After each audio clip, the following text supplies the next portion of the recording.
एक बार एक गरीब किसान था जिसे दुनिया में आगे बढ़ने के लिए एक बड़ा संघर्ष करना पड़ा। हालांकि वह बहुत मेहनत करता था और सावधानी से रहता था, लेकिन उसके लिए साल दर साल पैसे बचाना असंभव था। ऐसा लग रहा था कि पूरे जीवन काल के श्रम के बाद वह अपने जन्म के दिन से बेहतर स्थिति में नहीं था। एक सुबह उसे यह विचार आया कि यदि इस कठिन दुनिया में उसे कभी किसी चीज का मालिक बनना है तो उसे बस उसके सामने आना होगा। वह कामना करता था और कामना करता था कि एक सुबह वह उठे और अपने ही चूल्हे पर ढेर सारा धन रखे हुए पाए।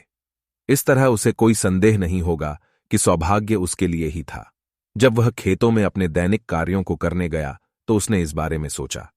एक दिन ऐसा हुआ कि वह काम कर रहा था कि खेत में कुछ झाड़ियों ने उसे पकड़ लिया और उसके कपड़े फाड़ दिए। ताकि ऐसा दोबारा न हो, आदमी ने जड़ों के चारों ओर थोड़ा खोदा और ब्रैम्बल्स को जमीन से बाहर निकाला। जैसे ही उसने ऐसा किया, उसने एक बड़े मिट्टी के घड़े का ऊपरी हिस्सा खोल दिया। बड़े उत्साह में उसने थोड़ा और खोदा और फिर जार का ढक्कन हटा दिया। उसने देखा कि जार चांदी के सिक्कों से पूरा भरा हुआ था।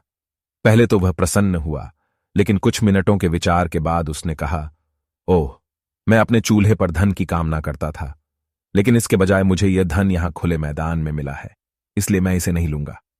क्योंकि यदि यह मेरे लिए होता तो यह निश्चित रूप से मेरे अपने चूल्हे पर प्रकट होता, जैसा मैं चाहता था।